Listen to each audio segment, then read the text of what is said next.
and this will be my final question. You and I are not musicians. Right. We're not rappers, singers. We're enjoyers. We're enjoyers.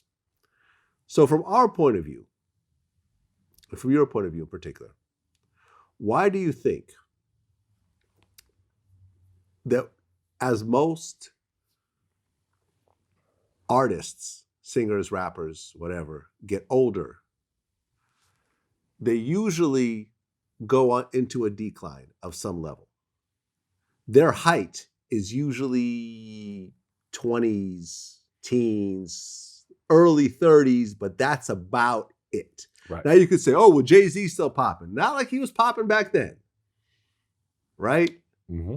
Yeah, Snoop still comes out with stuff, but you're not going to compare it to Doggy Style Snoop. Right.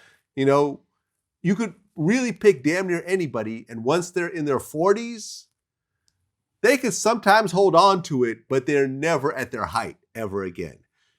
And you're vocalizing, you still have the vocal cords, and now you have all the experience of songwriting and learning, okay, these types of hooks work. This is how you put stuff together.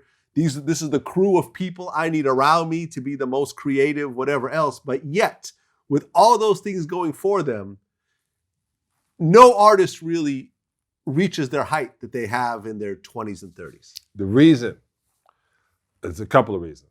Hunger. Okay. So your desperation is different. Your first album is usually your entire life up to that point. Mm-hmm. So you put your whole life into that album, and then they say, oh, give us another one. Well, A I'm year already later, giving yeah. you my life. So now I have to give you Gimmick.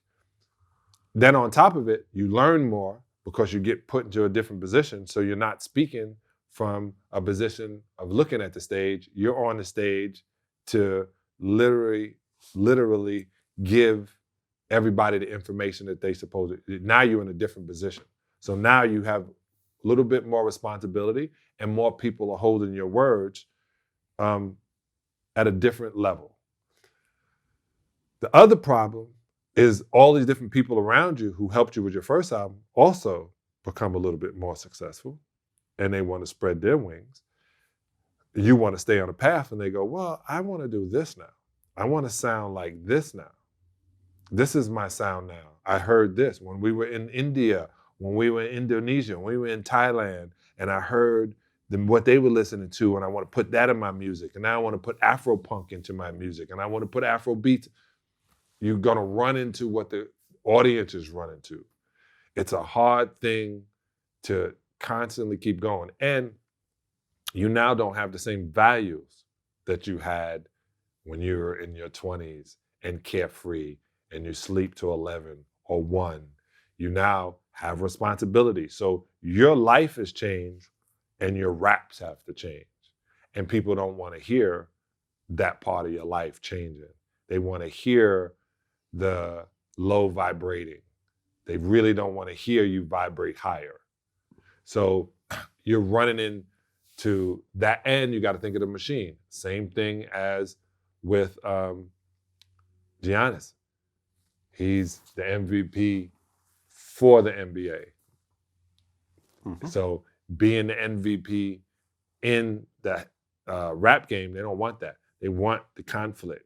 They want the lower vibrating situation. They want Cardi B and Nicki to argue. They want Meg Thee Stallion to be with Nicki. They want conflict because that's how they build their reality show, even though it's not real.